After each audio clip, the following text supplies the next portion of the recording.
Hi everybody, Zach here for another episode of our flagship program, The Spideydude Experience. This episode is brought to you by our loyal patrons over at patreon.com/Spideydude Network.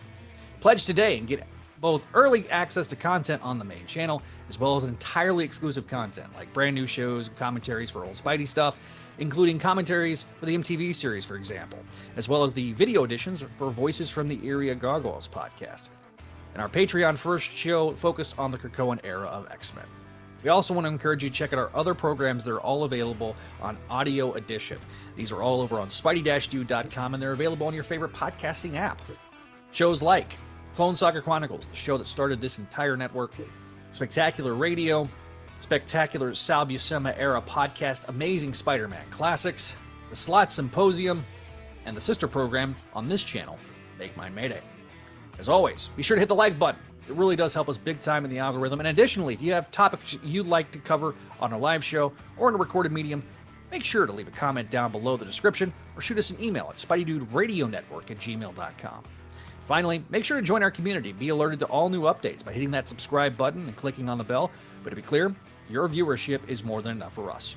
And if you want to hang out with us off YouTube, you can always go to our Discord, where we have all sorts of fun stuff, or you can join us on our social medias and follow us there.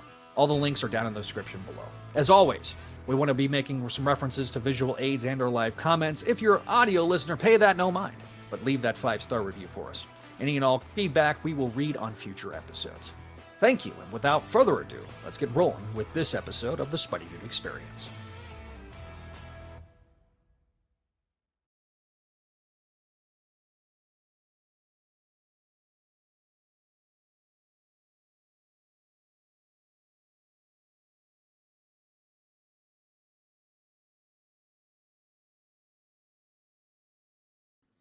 Zach's muted. I don't know why he's muted, but he's muted. Hi, guys. Welcome to Spectacular Spideydude Experience.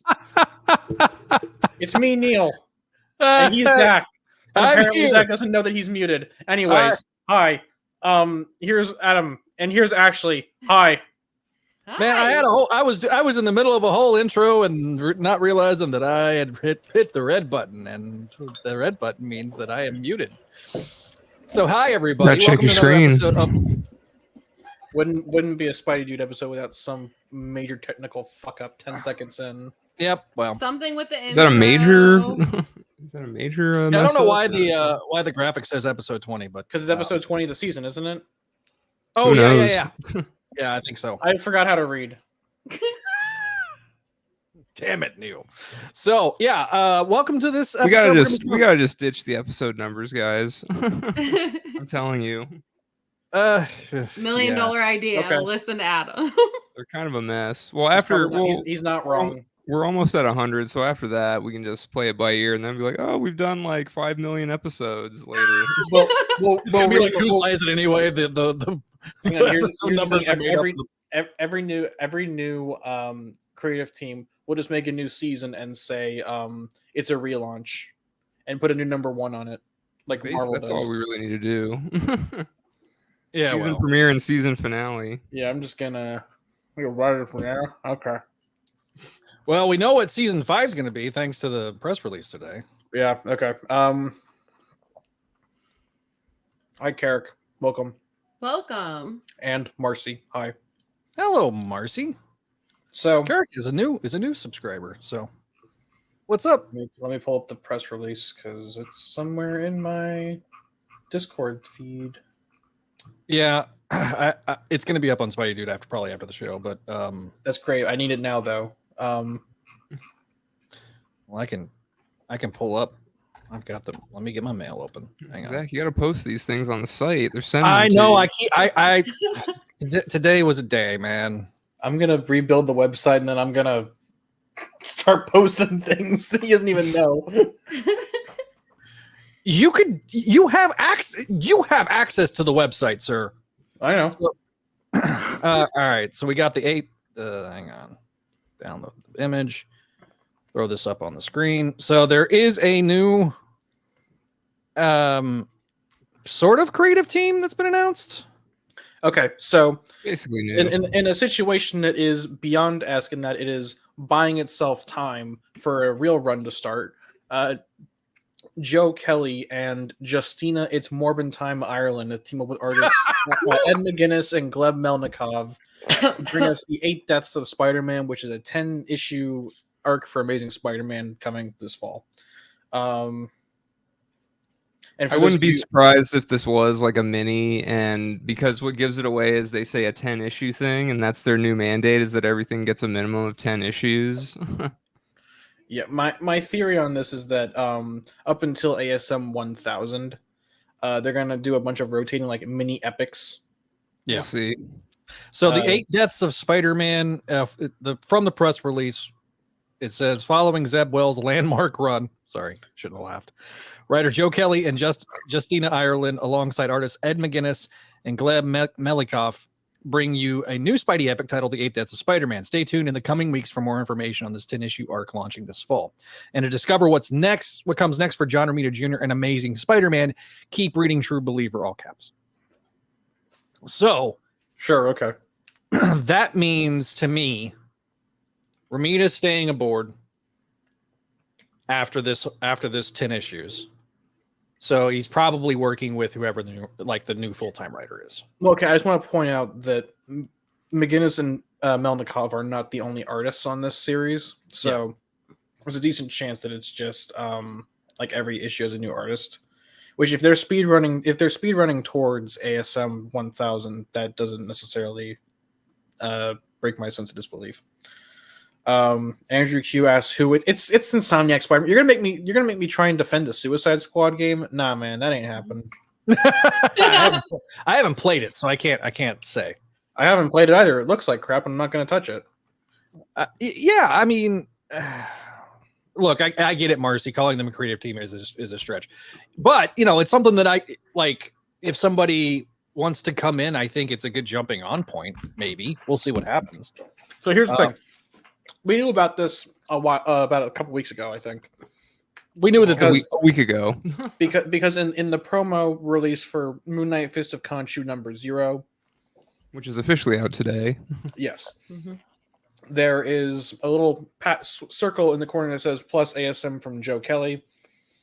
Which is such a weird... I mean, I've read the pages, but it's really weird. Allegedly, they're going to tie some Moon Knight shit in there. I don't care. The takeaway from this, and the reason we didn't talk about it was because it was leaked by a relatively unofficial source, right? And because we don't want to, sabotage our relationship with Marvel, we held off on it just for posterity. And I don't want to say we call ourselves journalists, but we're commentators who value being accurate. I guess it was a weird thing because the issue 0 came Shops apparently got one copy of this Moon Knight thing last week because it had to do with Mark Spector coming back. Spoilers. And I guess it was a thing. It was a speed run to it was a little promo. This wasn't part of the solicits. So they're like, here you go, comic shops. Now you can order this for next week. They were speed running the solicit. Yeah.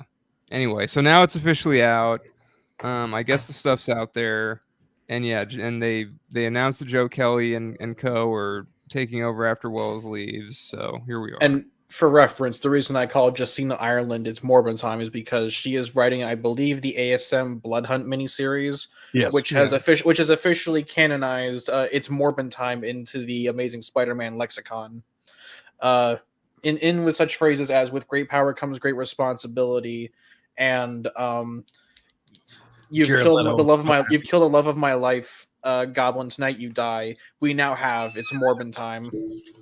Stop, Neil. What? Isn't that what he said on the cover of ASM 122? Yes, that's exactly what he said on the cover of ASM 22. 122. Or Tiger, you hit the jackpot. You know what? Now I want an incentive cover with Morbius doing the MJ pose. Face it, Tiger. It's Morbin Time. I mean, that would be better than reading Spider-Man Reign 2 Electric Boogaloo, because that was Okay, so we also got the 60s desk meme. Is that the Kim Possible theme? That is the Power Rangers theme. Oh, okay. Anyways, Marcy's asking when we get the Shocker quote from the animated series. I think we've actually gotten it before. Slot called an entire story arc "Ends of the Earth," so I'll chase you to the ends of the earth. And then Silver Sable dies, but not really. No, I don't have the it. Chat. What's Walter's in the chat. Neil said the keyword. I heard it when you were talking, and Walter showed up. So face it, Tiger. You hit the thing that Walter uses to summon himself into the chat. Yep, and it summoned him. Welcome, Walter. he teleports in like, well, hello there. So I've got two things I want to cover. Also, actually, what do you think of my boom arm? I just realized I've changed my camera angle and I got wow. Okay, so there is two things that I actually want to talk about. Radiac asks, what are your thoughts on the changes for a new creative team announced? Okay, 0 because this is it for the end of the year. The most we're gonna get is gonna be elaboration on this. Like they posted a thing on the Bird app. Cool. This is going to be expanding on that at San Diego. They'll show art at the panel, maybe. Now, New York may be an option for announcing a new creative team, depending on how fast this releases. I get the sense that they released this just in time for the San Diego hype wave. I'm not pulling that up, Walter. You sicko. How do you shit? I had an ADHD moment. San Diego, hype wave. They're gonna ride this announcement up until the San Diego hype wave. Use that as a time to like elaborate on what this is gonna be, probably, and then depending on how fast this releases, say nothing else about it. Which, by the way, Fantastic Four, like. They're gonna have some stuff, I think, about the FF at San Diego. They have the banners are up downtown. Yeah, I haven't really checked them out, but they're up. Very 60s Art Deco. Which two people on this call are actually going to be in San Diego, going to San Diego Comic-Con. I'm not. Me and Adam. Yeah, that's right. Maybe next year. Damn, let a brother speak. And then I think once this list, depending on how fast 8 Deaths of Spider-Man comes out, there's a chance we'll get a creative team reveal for whatever comes after that at New York Comic Con, which I'm pretty sure I'm not going to, but I wanted to. Well, here's my thing.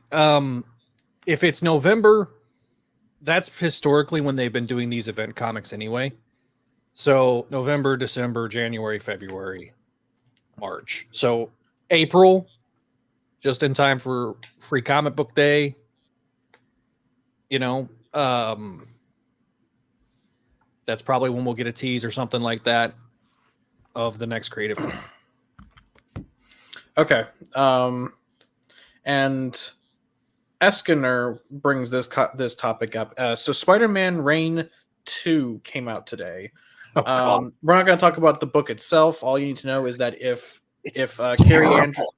Carrie Andrews was going for the Dark Knight Returns in the first book, this book is definitely ripping off Dark Knight Strikes Again, all the way down to a teenage girl in a cat suit. The less we say about that, the better.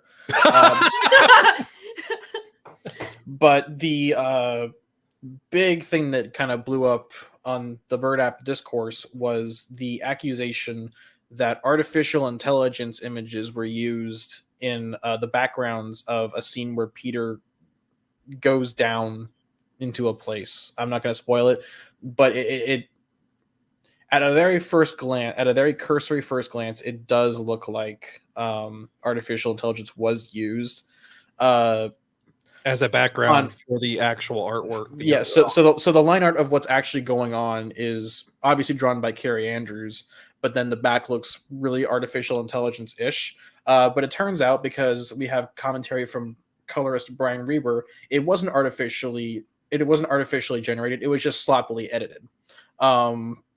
Not his words; those are mine. Oh, what were his words? Let's see. I had them. Mr. Fantastics on the Crawlspace Discord pulled them up for me. I'm going to try and find them real quick. Okay. Okay.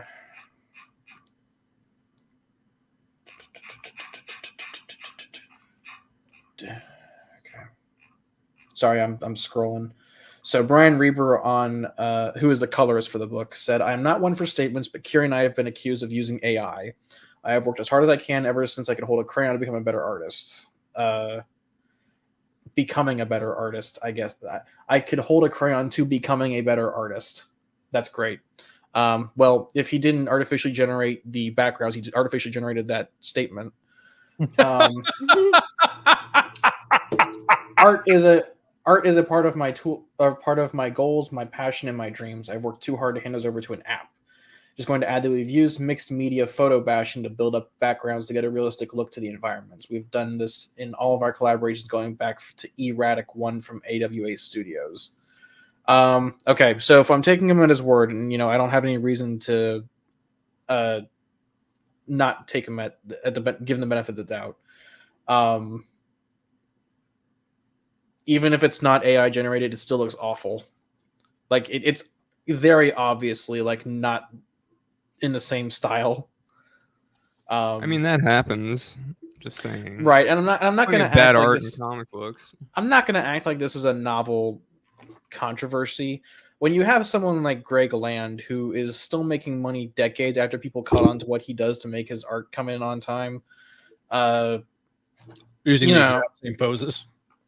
Well, the exact same poses from not exactly great sources. Well, I wasn't going to talk about the entertainment about the corn, but okay. You lose them in the cornfields. Having been to Nebraska, that has a whole new meaning for me because there's a lot of corn. So here's the thing, Tevye. The actual line art looks pretty good. It actually is a really good improvement from the first book. Honestly, objectively speaking, I like the artwork in this version much more than I do of the first one, because the first one was just it was awful. Honestly, I hated the artwork in the first mini. So the takeaway here is that hey, Greg, it's a corn addict. Get that high fructose corn syrup. Oh God, this is gonna be a fun night. Zach, do you want me to pull the pages up? Yeah, go ahead and throw the pages up. Okay, let me. That way, so unfortunately, this will be spoiler territory. So if you don't want to be spoiled, Spider-Man Reign 2, which I'm just gonna. Yeah. Oh wow, you're. Oh wow, what? Well, okay. So Tevye says fair enough for the story. Okay, that's a different thing from the book being ugly. That's okay. You're taking two different criticisms and lapping them together. That's stupid. Stop. Well, no. It's just like. It was I'm not gonna say it's stupid. I'm gonna say that it was it's misguided to say that the story is ugly. But he's saying the art looks ugly. But you're saying the art's ugly, so you're mixing the two. So that's my point, is that he's crossing his wires on this one. So this is I feel bad putting this up because it's an old man in his tidy whities. I don't think anyone needs to see that. Like why does Spider-Man have like the beard, like the Merlin beard from The Sword in the Stone? I don't know why this exists. So you can tell like these are two completely different mediums. Like this one is just like a cartoon, and then oh look, here's just someone's Photoshop rendering of stairs from Dante's Inferno. Hey, look, it's my Reign is like the seventh circle of hell. Oh, look, I'm about to fight the dragon in Dungeons and Dragons. Oh Jesus! I found the Dwarven Mountain. Listen, as long as we don't get a old man penis like we did in the first one, I'll be all right. Yeah, that's my point, Eskener, is that even if they were like, even if Brian Reber didn't use AI, stylistically the backgrounds look nothing like the like the line art for the foreground. It just looks there's a total disconnect. Like even if you're not me and you're not an artist, I say that because I don't know if anyone else here is an artist in the same vein that I am. But even if you're not trained to look for these for like artistic, I don't want to say defects, but like, you know, something that the average person would notice, this is glaringly obvious. Like in a very inexcusable way. And again, I'm not saying Brian Reber's using AI, but like, I guess as a criticism of the issue itself, the backgrounds do not blend in at all. Yeah. And that's all I've got to say on that. So, yeah, okay. As somebody that critiques art that has been in the podcast business for almost 20 years, God, that hurts to say. 18 years this August. I can say that it doesn't, and I know it's partly there. That's kind of the vibe they're going for. So I think it's partly intentional, but in an era of hyper focus on AI art or AI looking art and a bevy of criticism online of the use of it, I think, you know, it's not a good look from a PR standpoint. And I agree with you on that, Neil. So, yeah. Okay. So, yeah, let's move on to the today's issue that we're covering tonight, which is the Spectacular Spider-Men #4. So, as the image is uploading, there it is. Oh, all right. Sorry. No, go ahead. Just to kind of close it out, Marcy brings up a good point that I think Marvel should have known better once, because DC just had a huge controversy about Francesca Mattina doing entirely AI covers, and so I guess it's kind of one of those, maybe we should have thought about this before we put it out there kind of deals. The only problem is, like, this has probably been in the can for longer than those covers. Just, you know what I mean? Like, yeah, like they probably forgot about it. Like, whatever. Lo is like in his office, like looking at, or in his work office, like looking at his portfolio. Okay, what do we got going out today? We got what is that? Someone stop it! It's good. And then he calls up his intern. It's going out today. Stop it now! It's like the issues were sent to the stores yesterday. The sheer like, panic. Niccolo doing a Sonic the Hedgehog to the nearest comic book store to like stop the owner. Oh, that's funny. All right, let's talk about Spider-Man in his VR fantasy land. All right, so Neil, you're gonna recap this one, buddy. Recap and dish out them spoilers. Okay. Oh yeah, by the way, spoilers. Yeah. So this book's been out a week, so if you haven't already picked it up, you need to. It's been out like 2 weeks. It came out. I was about to say, did it come out last month? Was it? No, it was. Well, technically, yes, it came out last month week, because, I think. But it was last week, yeah. Okay, so Spec Spider-Man #4, written by Greg Weisman, pencils by Humberto Ramos, inks by Victor Olazaba. By the way, if you don't follow Olazaba on Instagram, he is a very interesting insight into the art of inking. Go follow him. Colors by Edgar Delgado, and letters by VC's Joe Caramagna. Okay, so Arcadium and Mentallo. One is a guy dressed as a clown. The other is dressed in a vomit helmet. A vomit helmet? What? I don't know, looks like that kind of helmet that you vomit into underwater or something. I don't know. What? Anyways, Why would you be throwing up underwater? He's got his popcorn bucket hat on. Yeah, okay, yeah, that's a better analogy. That he's wearing the popcorn helmet you're wearing. You're going to be getting a Deadpool Wolverine. Oh God. Okay. Anyways, they're pitching a more $1 billion idea to an unknown investor, and he gets their green light. Anyways, things happen, and Miles and Peter kind of slowly realize, oh, wait a minute, this isn't real. And then eventually they break out. And part of this is that Mentallo and Arcade have been trying to, I guess, data mine Peter and Miles' real identities. And they're like, this is boring. This isn't useful. I hate this. Brother, what's that?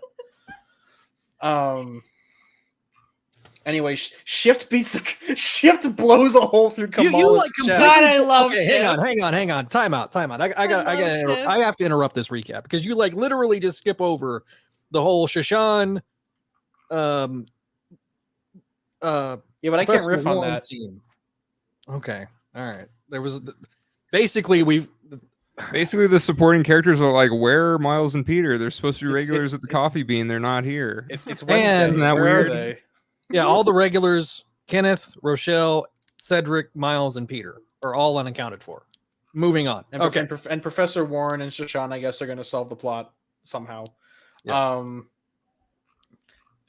Shift comes out of nowhere and blows a hole in Kamala's torso.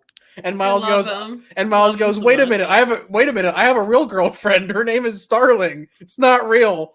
And Peter also realizes, oh wait, it's not real. He tells his family, bye, you're all hallucinations. I need to get off. I need to take my meds. And so after Peter takes his meds, he and Miles both suit up, and they both think Peter, I think, thinks Miles is a drone or something. He thinks he's an Ultimate Mysterio. Yeah, because they're both getting attacked by drones of each other essentially, and then they actually meet the real ones and they're fighting. So so they're fighting drones of each other, and Arcade basically tries to turn the tables on them, and I guess he brain blasts them. He does a Jimmy Neutron on them, and it's revealed that the investor for Arcade and Mentallo was Hammerhead, who's going to, I guess, stop in and check on his investment. Yeah, the end. Or to be continued, yeah. Did that come through? Yeah. Yes. Okay. Good job. Shifts. Nothing personnel, Miles. Teleports behind Kamala. I love him. I don't care. MVP. Glop. Glorp. That was the only line of dialogue he had for a long time was glurp. So yeah, he's learning English over in Vicentini's, over in Ziegler's book. Well, I mean, that translated here. Yeah. So okay, I'll be honest. This feels like the issue that the previous two issues.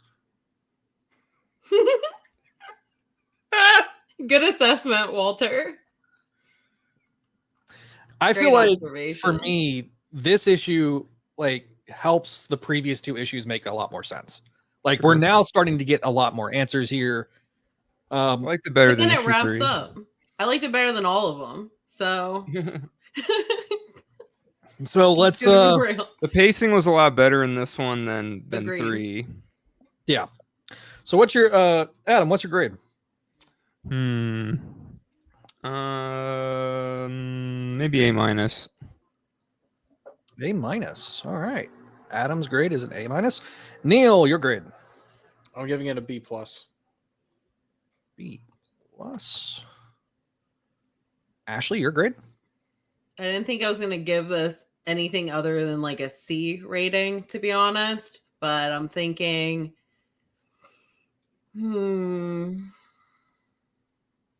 think B+. B+. Okay. Best grade she's given this book so far. I'm going to give it Yay. Yay. An A-. I liked this a lot. I liked it better than 3. I think it's a much more concise story. Normally I'm not like Arcade. I have liked Arcade more since Spencer's run.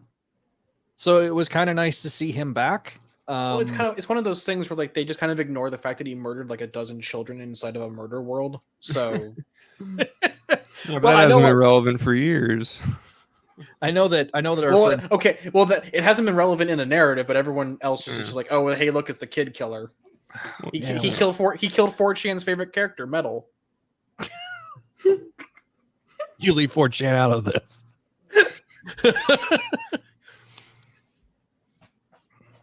I'm not joking. They actually loved Metal, and they got so mad when Arcade killed him. Okay. In other words, this is a story that is a Spider-Man version of For the Man Who Has Everything. If you should read that instead. I mean, look. If you know Greg's history, he started off as a DC guy during that period of time. I think it's an interesting... Before he moved to animation. And so... I think this is an interesting character study in terms of like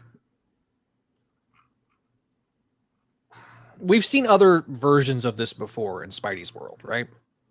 Mm-hmm. Where, you know, in a perfect world, Gwen would have never died, George would have never died. Uncle Ben still died, that motherfucker.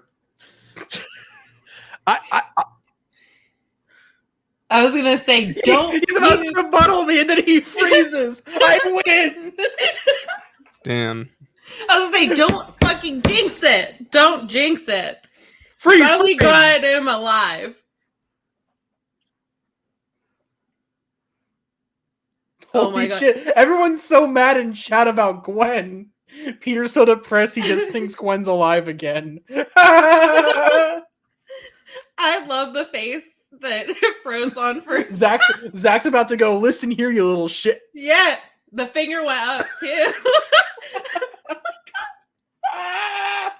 Thanks, T-Mobile.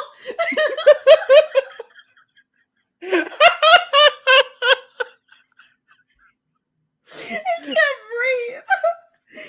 Oh, thank God. We need to make that like the cover art for something. We need to make that a YouTube short. I think so. Oh my God, 10 out of 10. Walter's Zach is doing his Trump impression. I'm just talking about the great Greg Weisman. Let me tell you, I was talking so much about Greg Weisman. Talking with and he said arachnobatics, and we all like that. With Humberto Ramos. Ramos is so great. You don't like the pacing, but that's okay.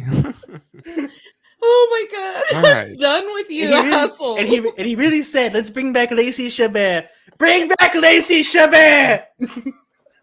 Bring Josh. You gotta bring it back. You gotta find a voice actor for Miles. Josh Keaton, the great Josh Keaton. He got him to voice Peter again. The greatest Spider-Man of all the Spider-Mans. My son Baron loved him the best. I have to mute. I'm done. With the one character that was into the Jackal, Professor Seymour Warren. Seymour Caps. That's right. Seymour Caps was so good. It was such a good thing. Turn off the Arcadium. Turn off the Arcadium. Destroy the Arcadium. We're gonna get him it next week. Oh no, Walter, no! What are you doing? No, he gave you performance. That's worth it. Oh, okay, that was great. Unintentional hilarity is always fun. Oh my gosh! Because was I doing this? Is that no? What you were about to wag your finger and then you yeah. Okay. I'm actually boing. Hey, come on, man. I don't know what's going on. I'm just trying to read this comic book. Yeah. So we got both sides. You know, we got to do. If we're doing a Trump, we got to do Biden. Listen, Jack. I'm trying to read Spectacular Spider-Man, but the pacing's so shit. Our most political episode yet. Corn Pop was a bad dude. Folks, we know the pacing isn't great. Come on, folks. Will you just finish the book, man? Come on, But man. we can make it better. It's going to be better. Next issue is going to build back better. That's what's going to happen. I'll just tell you right now. All right, that's enough. Okay. Our most political episode ever, and that's including episode 4 of Books of X. I know. Where we talk about the social political complement of the Middle East. Okay. Yeah. Like, yeah, well, in a lot of ways, and Avi is hi, Avi. By the way, Hi, Avi. in an ideal world, I wish Greg Weisman would have wrote the ideal world premise with MJ, but I doubt Lowe would have allowed that. I also think it's Greg Weisman's way of finally writing a story about Gwen's death. Yeah, he didn't get to throw her off the bridge in the cartoon, so he's going to throw her off the medical bridge in this one. So, how much do I want to say about this? Probably not worth it to. All I'll say is there was a vague plan after the first 5 seasons. Okay, cool. Anyways, moving on. My favorite part of the issue was when Miles revealed he already had a girlfriend. Well, that's the weird part, is that we already knew that from the first issue. Right. mm-hmm. That was one of my main problems with the first issue, was that like Miles was like, yeah, but a little flirt don't hurt. Brother, you've already nailed a baddie. Mm-hmm. What in the world? I'm not. Well, am I wrong? What in the Gen Z is that? He rizzed up Vulture's granddaughter. God almighty. Oh my god! What the Sigma? I'm done. I have never felt more fucking old than right now.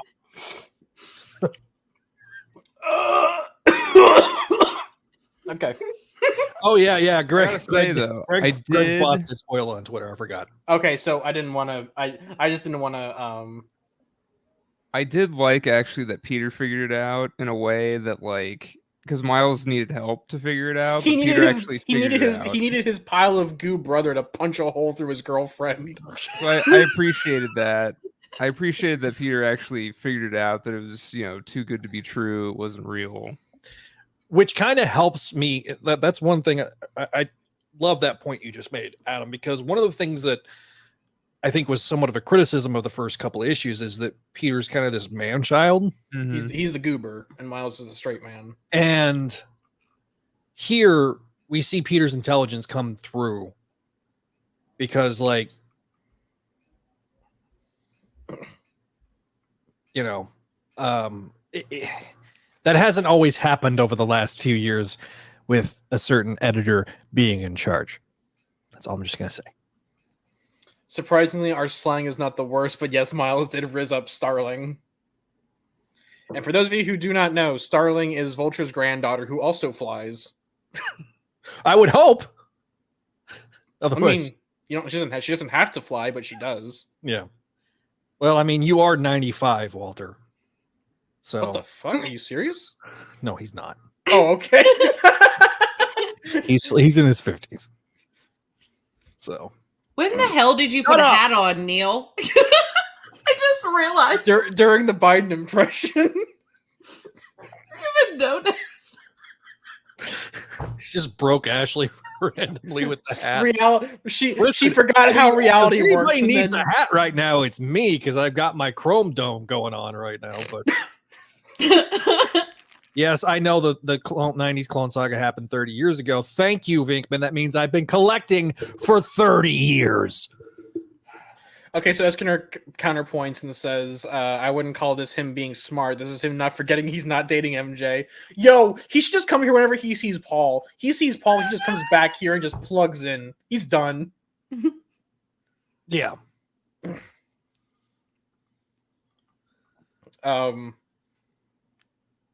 Yeah, I just think so. This episode is I don't want to say this issue is dense, but it feels like Weisman makes very little happen with a lot of plot, I guess is the best way to put it. Like Peter and Miles breaking out of the simulation and then fighting each other. There's not necessarily a lot to that on a plot summary, but Weisman makes a lot happen with it. Like he gets the dynamic fight scenes between Peter and Miles, and uses the mechanics of the Arcadian that he's established to make them fight each other. The real ones. I mean, this honestly is the best issue for me, because all those side stories, side characters, everything that has been going on in the last like 3 issues of it finally pays off. And they weren't even really involved. Like he stuck to like basically the main, like story of what all this was. So I love that we finally got to like some meat and potatoes here and understanding. So I guess that kind of is the problem, is that in trying to build up and tease the Arcadium simulations, we start juggling all these other random characters things, and we kind of lose the focus on Peter and Miles. But then with this 100%. With this one, and well, because issue 3 is then all Peter and Miles in the simulation, with some the other people were in the 3rd issue too, right? A little bit, yeah. Everybody was in that 3rd issue, and then it's like, oh, we're going back and forth and this and that. But then this one, it's like, okay, we focus on our heroes and we get them out of. Well, we don't get them out of the villain's clutches just yet, but we're on the road to. I think I've been the most vocal when I say that the pacing in the last couple issues was atrocious. And that was what was crippling the book for me. I honestly think like maybe having Peter and Miles like pop in on a couple of them, just like break them out and start like a cascade effect, I guess, and like justify a bit more like the sheer panic that Arcadium and Tello are having would have been a better idea, or not necessarily improve the book. Again, this is armchair. This is armchair comic book writing, where we had the benefit of hindsight, but I think. Maybe just a little bit of continuing those plot lines. Avi makes a good point that I'm glad it wasn't mind control, because that would have been easy. In response to Walter, yes, Eskiner is right. Peter said it in Marvel Spider-Man Unlimited 38, I think, which introduces Webhead, which is great considering how they've always gone like, oh, we have too many spider characters, that means we can't have Ben Reilly, and yet we have her and Recrap and Bailey and Superior back again temporarily. Wait, that didn't happen. Sorry, I'm thinking of Gage's run. You know what? What? Walter's comments about Zach ran off to go. He's getting on the hamster wheel. You know what? I think Zach should have like a hamster wheel prop in the back of his living room where he just runs on it to get the internet going.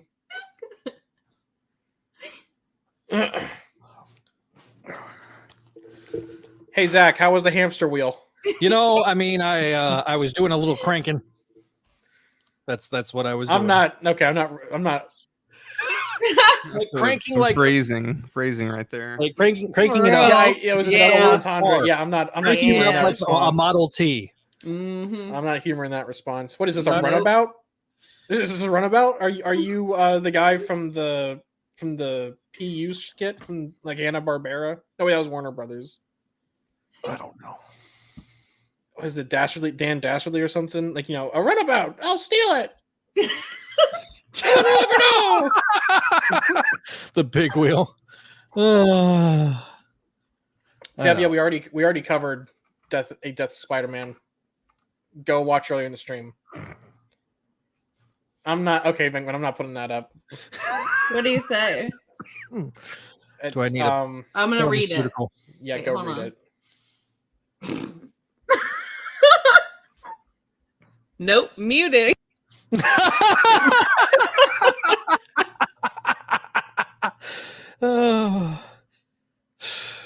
Yeah, I also did appreciate that Peter was like, oh, it's not real. He just took his meds and went to go find Miles. Not like Gwen. Yeah, because like so many times over the last few years.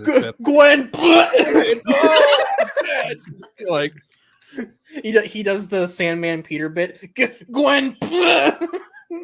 Oh, Jesus Christ. Oh, he knows what's up. You're talking about Marvel talking about the Marvel Zombies. Zombies. Oh man, The Marvel what?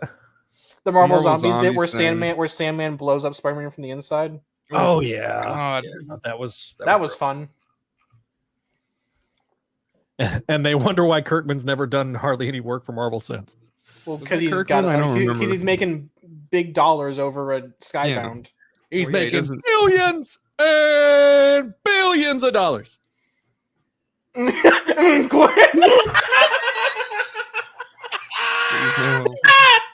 Oh, I love you, Marcy. Hobby felt a disturbance in the force going. Am I making fun of Glenn? So, Hobby, when you're listening to this tomorrow or whenever you're on shift, hi, Hobby. Hang on, I'm pulling it up. Oh, don't pull it up. I'm not pulling up the full page, just the chunk of it that's important. While he's doing that, I mean, Peter's been down this shtick more than 2 times. Radiac says, first in House of M, this and one other time where he had to deal with fake children. Well, yeah, since past. Yeah. But is that technically? Well, I guess it's in continuity, but kind of not. Well, that tied into the regular event. I remember that, Tevia. Of course, you have a hate boner for Wells, so. Oh. That issue of Marvel Zombies is one of his I'm first. sorry. Comics. Yeah, Dark Comet to have one as your first. Peter has dated fake Gwen more than MJ. That's true. That's so true. Damn. Marcy's got it going tonight. Marcy's mad. Mhm. Marcy is like spicy tonight, which is funny. I love it. Which is great. I love it. Yeah. Well, wait, is she okay? Hang on. Are you still in the UK, Marcy? Because if so, it's like 3:30 in the morning right now. No wonder you're so cranky. You're awake at 3 a.m. What the hell, man? Oh no.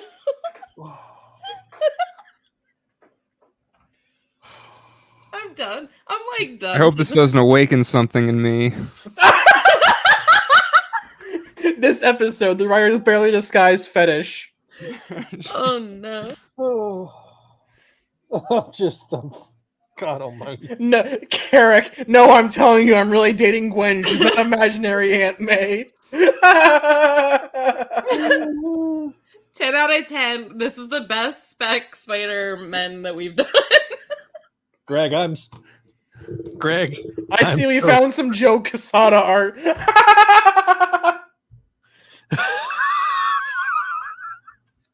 I'm so sorry, Greg.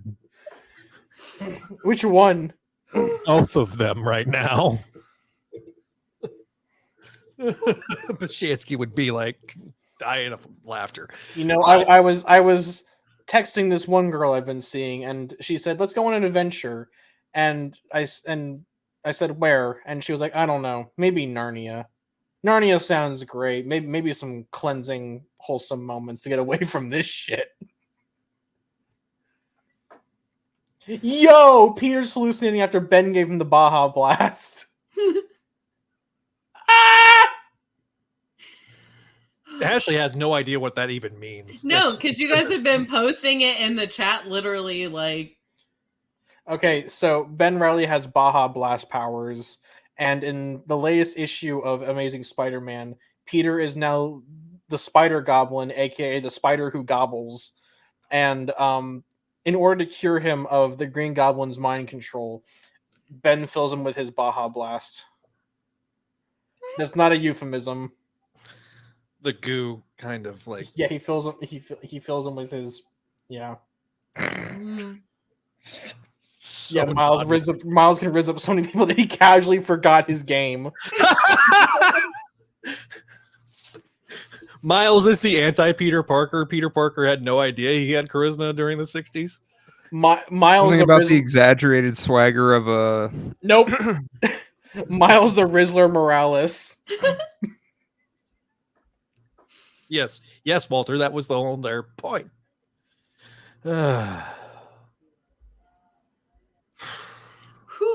I'm not answering Tavia's question because that's just an ASM question. Yeah, that's an ASM question. We'll talk about that more in a couple of weeks or the end of the month. Whenever ASM comes out. I don't Yeah, well, so by the way, so originally today we were going to get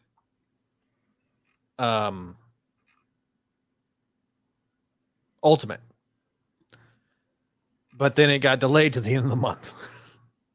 So no Ultimate this week. Instead, we got Amazing Spider-Man Annual 1. Which is part of another Infinity Stones event. Yeah, I'm so tired of them just calling it Annual 1. Just do the year. They did that in the 90s. It made more sense. Other publishers do it too. DC still does it, and I think IDW still does it too. Yeah, Mercy's right. Tiana, Kamala, Bombshell, and Earth 65 Gwen. Miles got that dog in him.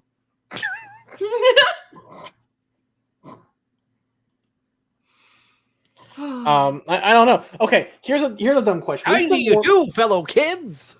We've spent more time talking and making memes and joking about presidential candidates than we have talking about the actual issue. Adam and I discussed it. I mean, I was there, but I didn't have much to say about it. Adam knows how we can stay on track. We're gonna have a conversation after this. Adam's gonna be like, "Dude, we got really off base." And be That's like, fine. Yeah. But to be honest, part of the charm of this episode has been us riffing.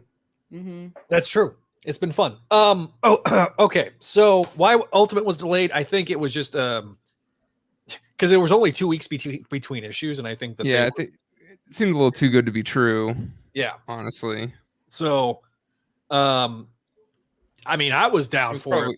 It was a placeholder, probably, or maybe they were just being, I don't know. Well, I think it got delayed once before, a couple of weeks, and I think they forgot to fix it down the road. Oh no! Please don't make another rec rap joke.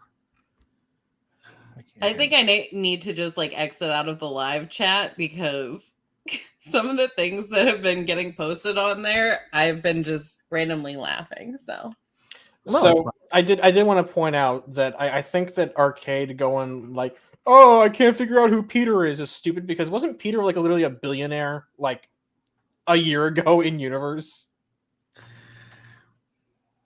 No one cares about that anymore. He was the guy who in universe he was the guy who replaced Tony Stark as the guy funding the Avengers. Yeah, but I feel I don't know. I feel like this book is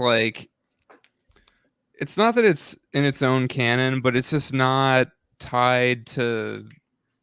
Arcade was just in a hole for 2 years. It's just not. I just feel like it's not really tied to the mainline continuity in that way. That's not the goal of this book. The goal of this book is just to kind of have both of them finally team up, have an ongoing series together, have it be, essentially in the mainline continuity, but not really with all the baggage of everything else going on right now. Well, we've seen billionaires get disgraced fairly recently, and people tend to forget about them after they're. Well, yeah, but Peter wasn't a crypto bro. He was making actual technology that had use. Until plot demanded that it had to be destroyed. Yeah. But it's probably been a couple years. Radiac brings up another good point. How couldn't they figure don't they have facial recog technology decades past our own? And we already have really good forensic and facial recognition technology. Not anymore. I guess they just lost it because the plot needed them to. Yeah, I mean, Arcade's wait a minute. Never. Okay, look, Arcade is technically a smart guy, but he's never been a socially smart guy. He's tech smart, not smart. Yes, absolutely. Arcade is a bad memory with faces. Yeah, sure, okay. Yeah, and also, they stole the tech from Stark and Reed. Oh yeah. And hang on, let me go back and see who they stole it from. Let's see. Okay, yeah, they have stuff from the Danger Room. They've got Baxter building security protocols, Stark AI. Jesus. So I'm going to answer Avi's question while you're, schmoozing back on previous issues. Hey, Zach, since you've done many podcasts with them, did Greg ever say if he preferred Gwen or MJ with Pete? I think and don't take this as pure gospel, but I seem to recall that he liked Pete and MJ together more, but he did have a soft spot for Gwen and Pete, knowing the inevitable was to happen. So.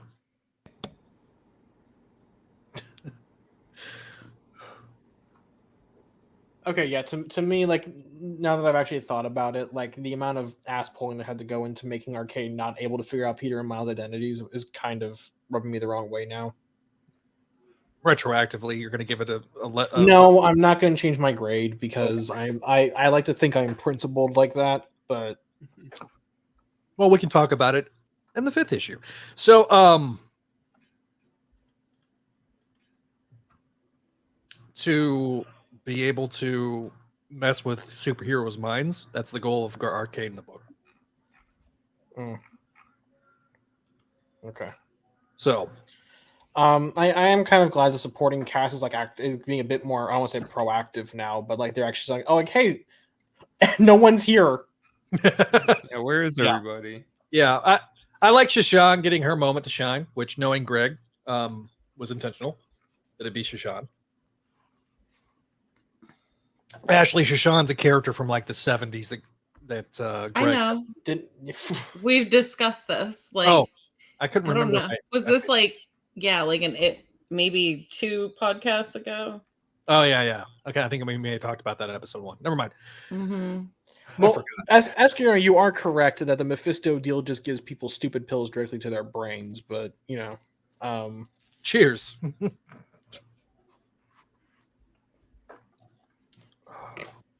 I'm not putting that up, Walter. I'm not humoring that. What do you say? Let's see.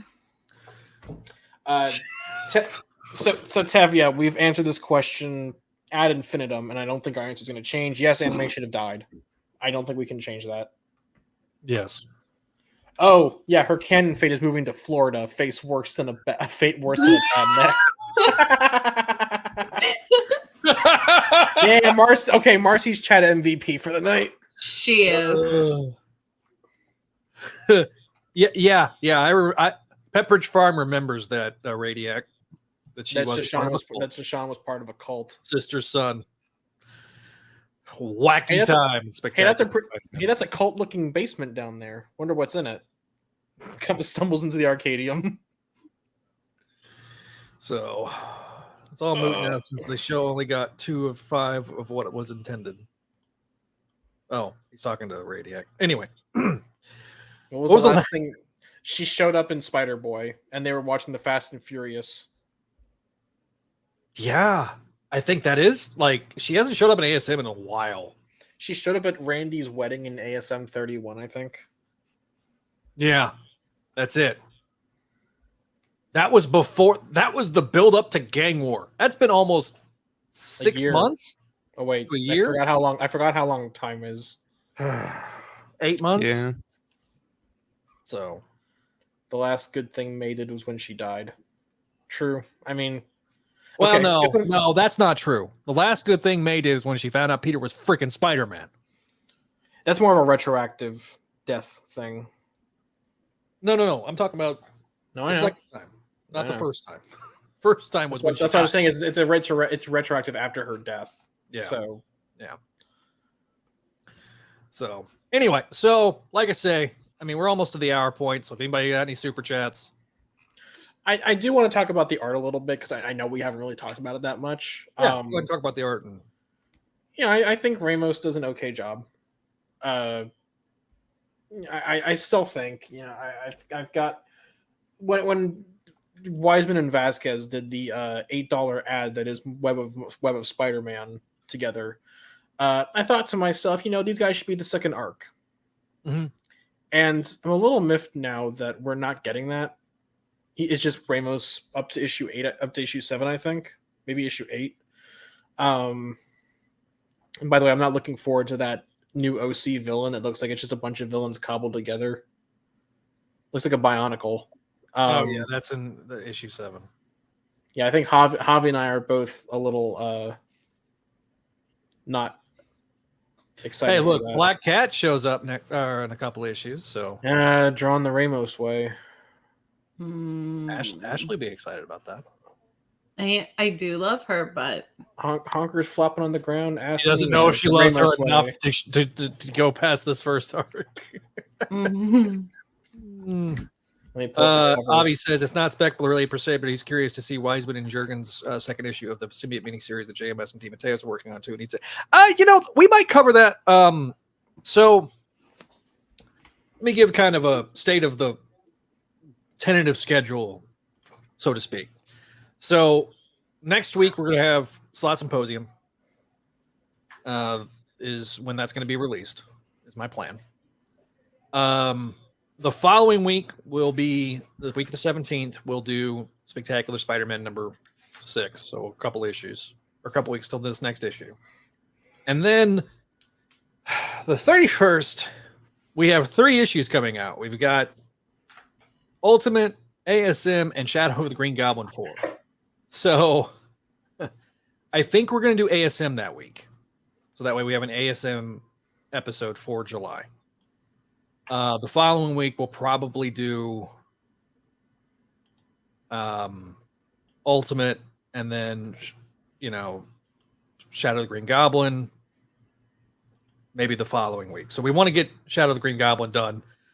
And so now that miniseries will be completed because we'll have done both sets of issues, then we'll kind of go from there. So we'll do it that way.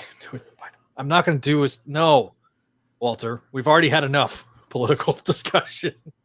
It was okay. It's a bit bad faith to call it discussion because it was just us doing funny voices. Okay. It was us doing a political riff. Not even political. That implies we had something of substance to say. It was just us slinging. Okay, here's the thing. I like Ramos. I know it's a very unpopular opinion to have, but I think he's a very stylistically interesting artist. That said, his anatomy is a bit alien, all things considered. Like I think there is a liking an artist and understanding that they're not the best technical artist are not mutually exclusive positions to have. Adam and Neil, you guys are art guys. Uh-huh. Actually, you can feel free to throw this in there. I felt for a long time that Ramos in the 21st century in Spider-Man is to Spider-Man what Todd McFarlane was to Spider-Man in the 20th century. In the sense of the anatomy has always been a little janky, a little weird, a little off, especially when he's in Spider-Man. And it kind of carries that tradition on. It was a tradition that was started, frankly, at the beginning with Steve Ditko. Whereas Romita, moving forward, John Romita Sr. was more Kirby-esque. So I kind of look at it that way. Do you guys agree with that assessment? I can see that. I feel like he's drawn. Well, McFarlane did what, like 30, 40 issues or something like that, right? Of Adjectiveless, yeah. Well, he did. I think it was like 2 years worth of issues on ASM, and then 17 issues on Adjectiveless. Right. Yeah. So yeah, and that basically left his mark on the character. Right. Yeah. I mean, Ramos, kind of. He's done more at this point, I would say, but I'd say there's kind of a similar thing. And his style's a bit different. Avi makes a good point that he would have liked to see Greg reteam with like Sean Galloway, who's been doing all the Marvel Saturday morning variants, or Pepe Larraz, who he collaborated with on Kanan the Last Padawan. And while I agree that I would love to see that, I think the reality is that Galloway is probably too expensive for Marvel at this point to do anything other than covers. Along with the fact that Pepe Larraz has gone from like one of Marvel's like I don't want to say fill-in guys but he's one of Marvel's biggest artists now. Larraz is at a completely different place from when he worked with Weisman on Kanan. Well, and I think if we're going to bring in Pepe Larraz to the Spider-Man office, you put him on ASM. Yeah, at this point, I mean, I feel like I don't know. I don't think that the audience would necessarily be too pleased with Sean Galloway because his style is too. I like his style a lot, but I feel like if you put that in a Spider-Man comic, it'll look great, but a lot of people won't be happy with it because it's not. Because they would expect him to basically do the art style. They want to do the Spectacular Spider-Man art style again. Not even that. I feel like people don't like that either. I'm just saying, like, I feel like if you put Galloway on a mainstream book like that, people are going to be like, oh, this isn't what I want. But I'm thinking less people will like this, and more people. I'm saying less people will like the spec art style, and it's more of a say the line Bart kind of bit, rather than something people like, more just something people expect. Sorry, when you said say the line Bart, I just thought of a buddy of mine. Because he's a huge Boston Celtics fan, and so when they beat the Dallas Mavericks in the NBA Finals, he basically was like, "Say the line." I'm like, "What? Say the line, Bart." And then I said what he wanted me to say, and he's like, "Yeah," and I'm like, "You." and again, I think that liking Ramos and having criticisms of his style as it's evolved since Big Time, which is I agree with Radiac that's where he peaked in my opinion, was Big Time. I think this having those two positions are not mutually exclusive. I haven't even begun to peak. Hang on, I'm going to push back a little bit.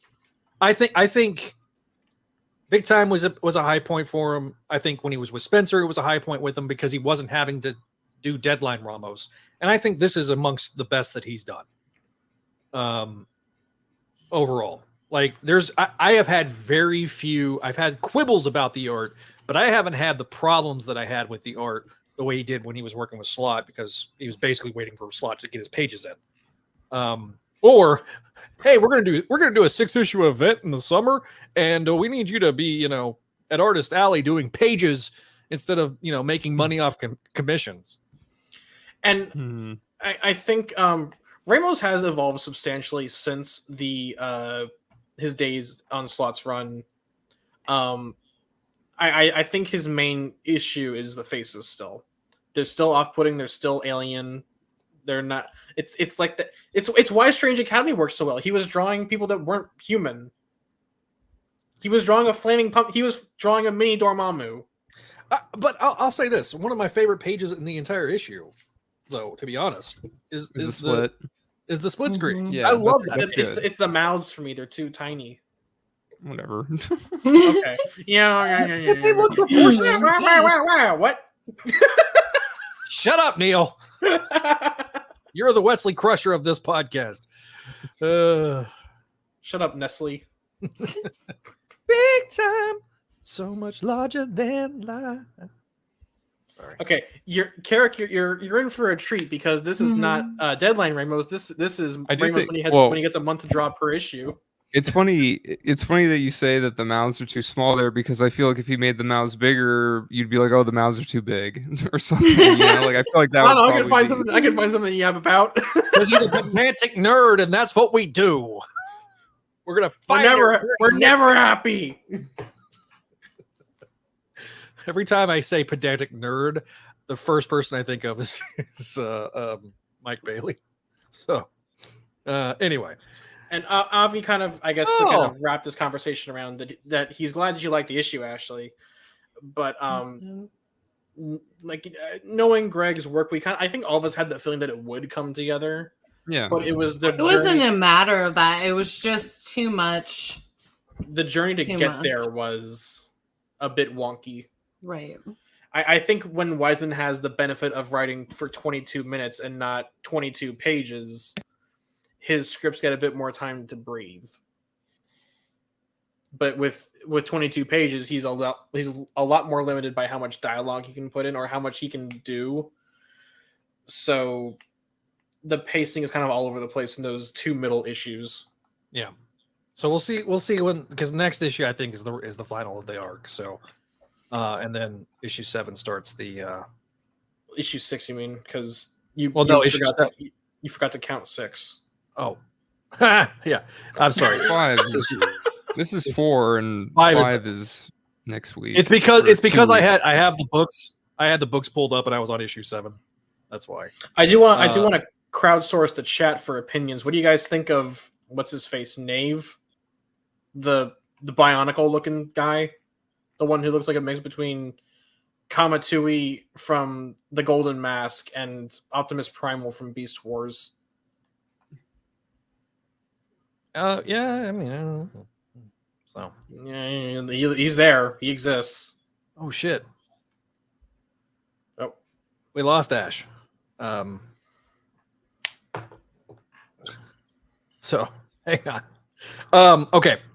So we'll wait for people to answer that question. I'm fine with it. It looks, again, I know what my bias is. Greg Bishansky and I were talking if we were going to bring Greg back to talk about maybe the second half of the year. Which, if you guys would be down for that, let us know. It's a good idea. I think it's a good idea.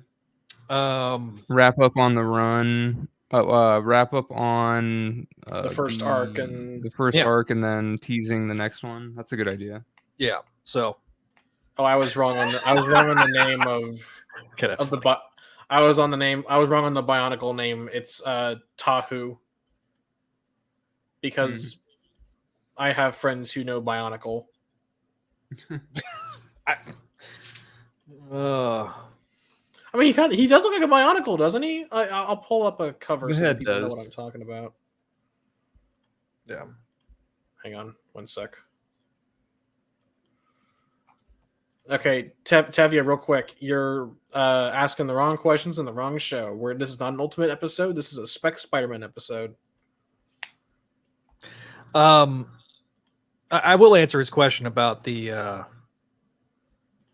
Venom War thing. Man, I don't care. I stopped reading Venom literally after the what's his name? Johnny Cates' run ended. So like I keep up with it through friend of the show Brad Douglas's Spider-Man Satellites show. He looks like a character, all right. Yeah. Yeah. So okay, Radiac, that's not a diss. That's not a diss, I promise. I'm just saying he looks like a Bionicle. What in the Spider-Man Bad Devil deals is that? But yes, it does look like Toa Tahu. Here's the thing: is one of the main issues of modern comics, especially ones that are going on from the 1960s, is that the villains don't stick. Zach, can you name a single villain from the past 20 years that is stuck in your mind? Marlon. That isn't connected to Kindred. Oh shit! All right, well, you showed me. But outside, honestly, I mean, other than them bringing back Digger, and like when you think about like Slot's run of him introducing new villains, Regent didn't stick, Masker didn't stick. Paper Doll didn't stick. Mr. Negative is probably Freak wasn't a Slot one, was it? Freak wasn't a Slot one. Mr. Negative has Mr. Negative, I think, would probably be the one. Yeah.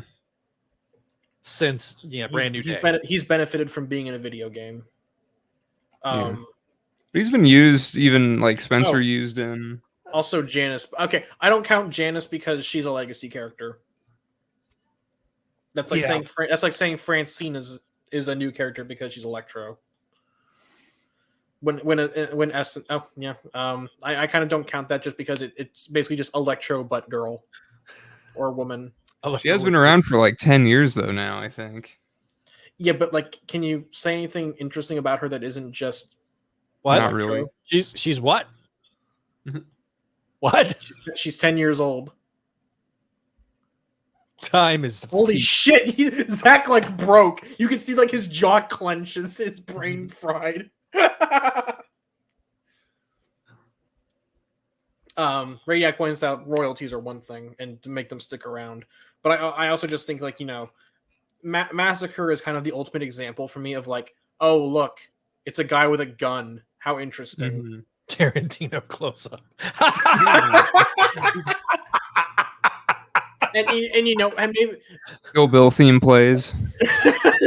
you hear SZA's Kill Bill playing in the background.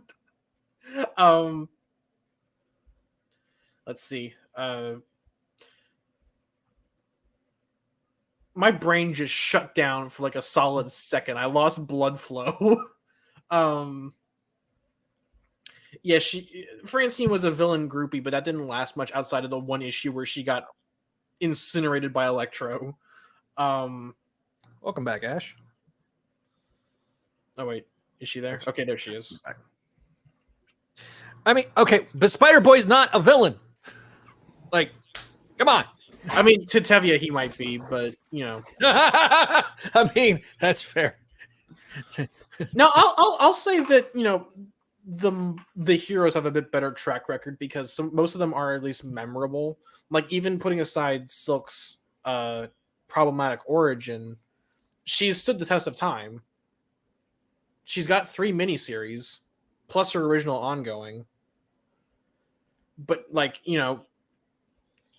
what can you tell me about Freak or Paper Doll? But then but counterpoint for Silk is that she's been around for like 10 years. And how many issues has she gotten in 10 years? 37, I believe. Or wait, 34 maybe? I don't know. Hang on. So her original ongoing was 7 issues, plus 19, 26, plus 15, 51. I love how we're doing math now on the show. Yes. Big brains. Editorial is the greatest villain Spider-Man has in the last 10 years. Oh, Paul. Yeah, Paul jump scare. Hang on. That comment of an editorial being a villain deserves a round of applause. Good job. Yeah.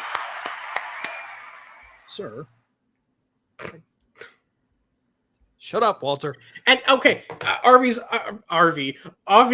right. Arby's.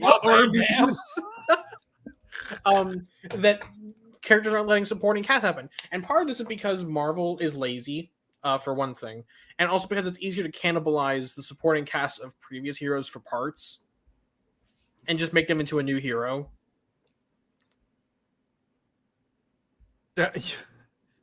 Even Dan Slott says that Alpha sucks. So, I mean, so the issue to me is not necessarily like just new villains, but just that Marvel's refusal to make like new IPs that aren't based on supporting characters is I guess slowly coming to bite them in the butt.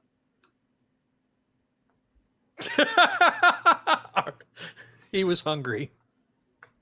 Hungry. He wanted some meats. The Inheritors don't count. Yeah, Eskinder's right. The Inheritors don't count. They're just Moreland, but big or small or woman or old. More Moreland. Moreland 2, Inheritor Boo. More Moreland. Morelun. Morelun. Well, Tevye, I just addressed this point that Jackpot doesn't really count because she's just a supporting ASM character that was cannibalized to make a new superhero. Same thing with Flash Thompson. Well, the difference is that Flash's Venom is great.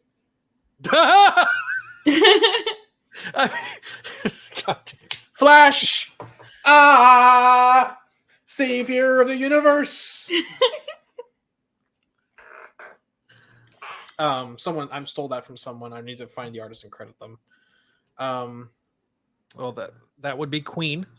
Yeah, I believe. No. Someone made a comic of Flash Thompson doing the Flash Gordon song.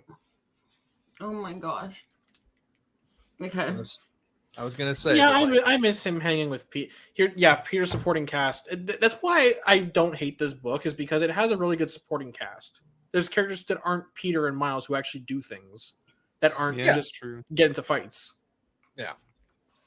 It actually feels like what ASM should be, which is having a supporting cast, being able to have multiple layered stories, being able to have more of Peter Parker's world in it than just him. superheroes. Yeah, because like everything that Peter's doing in the Wells run is just purely reactive to what is going on in his Spider-Man world. And because there's no separation between the two, I think that's also one of the main criticisms of the book. And it's a problem that I think is going to continue into Kelly's run, since it's focusing on him and Spider-Boy going off the preview. Tevya asks, what about Queen Goblin? Okay, so Gabi Mami is a Green Goblin derivative, so we don't count her. Yeah. And Carrick's right. Miles in his book has a better supporting cast than Peter does. Miles might have like Kamala and Shift, who are technically capes, but he still has Genki, he still has Justice, he still has Starling, who, even though she's a soup, she's his love interest outside of the costumes and stuff. I don't know. And also has his parents. And that's one of the problems I have with calling Miles just Diet Peter, is that aside from like wanting to be nice and fight crime, Peter and Miles have fundamentally different infrastructures as far as characters go. Yeah, I mean, he's got both his parents at home. He's got a baby sister. He's got I forgot the damn sister who he just spent an entire issue with. Yeah, he's got his goo clone brother. He's got. Yeah. Sorry. Not sorry. Miles has a better everything than Peter right now. He only doesn't have a redhead, since they won't let him date Anya outside of the Voices Latino issue, or the Marvel Voices community. That was one focused on the Hispanic heroes, I think. Who knows? So, oh God, Walter. Yes, Tevye. Peter's supporting cast exists. They're just off in their own solo books. Am I wrong? I mean, yeah. Flash is off doing Venom stuff in Venom War. He's hanging with Black Widow now for some reason. Betty's off with her infant. Ned's in jail. I'm still waiting for that Wolfman 2.0, guys. It's right around the corner.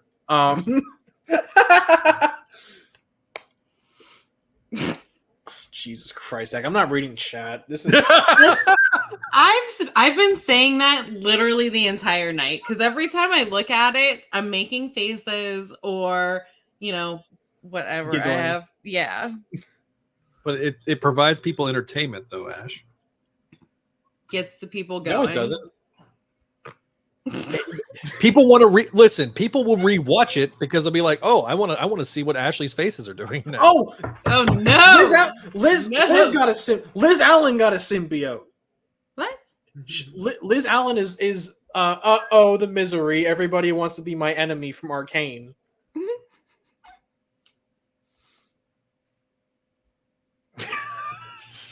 Okay. The progenitor from Judgment Day is Peter's greatest supporting character. Okay, all right. Tombstone is Peter's greatest supporting character. I mean, right now in the Wells run, that's probably not wrong. All right, Adam. Let's go around the board. Peter's main supporting cast is Kamala's Mask. True. Well, no, Jonah doesn't get a symbiote, Marcy. He gets Dr. Octopus's arms. It's great. What Anyways, we have in Jesus. Anyways, Zach, you can roll the outro. All right, so everybody, final thoughts. Hang on. I'm sorry. I did something. I'm sorry. I don't know what I did. Final thoughts, Ashley. I love this issue more than the other ones. Shift is amazing, and oh no, did I do? Okay, I thought I just messed up the computer. And I like the scene with all of the people that Peter loves dying in it.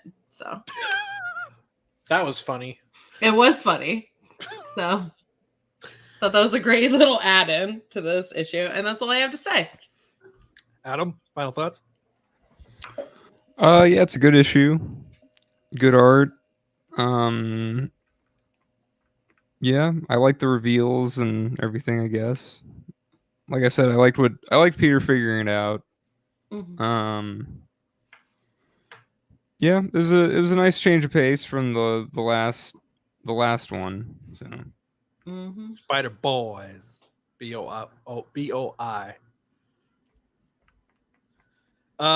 Neil, final thoughts. It was good.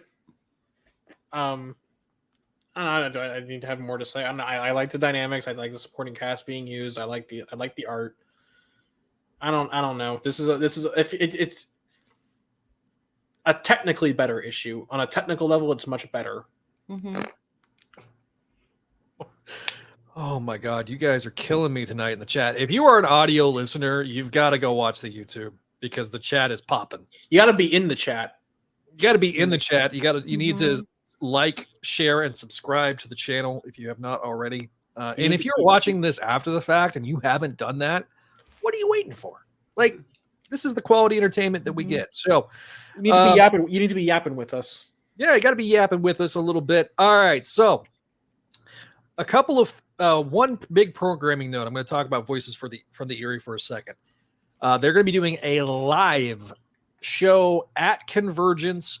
Convergence starts tomorrow and goes through the July 4th weekend to Sunday. On Friday at 2:30 Central Time, we will be broadcasting the panel live. So if you can't make it to Convergence, you can still watch the panel. I don't know if they're going to take questions or not, but you can watch Voices from the Eyrie. It's going to have Greg, Jessica, Greg Weisman, and a few others that were directly involved with the Gargoyles television show. So they already ran into Keith David at the con. So if you want to go meet up with the Voices from the Eyrie cast, as well as support the channel, be sure to go over to Convergence in Minneapolis, Minnesota.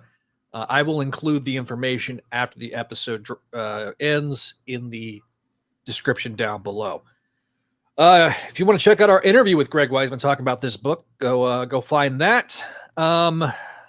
So if you have not already, we want to thank our patrons over at patreon.com. We got Sarah, Tara, Walter, as well as our friendly neighborhood tier that you see up on the screen, our VIP, Scott McGraw and Venkman. Thank you guys for your support. Allison, Cindy, Ed, Georgia, Greg, Janelle, Jessica, Jurgen, Joyce, Catherine, Kale, Laura Howard, Lump Moose, Master Dram, Phoenician, RJ, Vanessa, and Vicky. Thank you guys for your support as sensational tier patrons.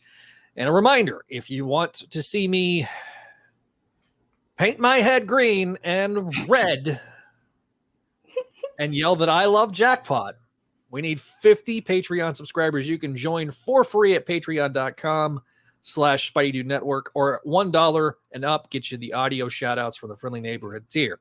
So you get great stuff over there like Books of X, the Krakoan X-Men podcast. If you have not already checked out our other fine shows over on Spidey-Dude.com, like Make My Mayday, the sister show on the channel. We have Voices from the Eyrie, the video versions available on Patreon, the audio versions available on your favorite podcasting app, as well as Amazing Spider-Man Classics, Clone Saga Chronicles, and Spectacular Radio. Thank you guys for your support over there. And if you haven't already, follow us on our social medias at Spideydude Radio on Twitter, at Spideydude Network on Facebook, Threads, Instagram, and TikTok, at Spideydude Radio Network here on YouTube. And if you want your voice to be heard on a future episode, leave us an email at SpideydudeRadioNetwork@gmail.com or 818-925-6631. Thanks for watching. Thanks for listening. Thank you to my co-hosts, and we'll see you next time here on the Spideydude Radio Network.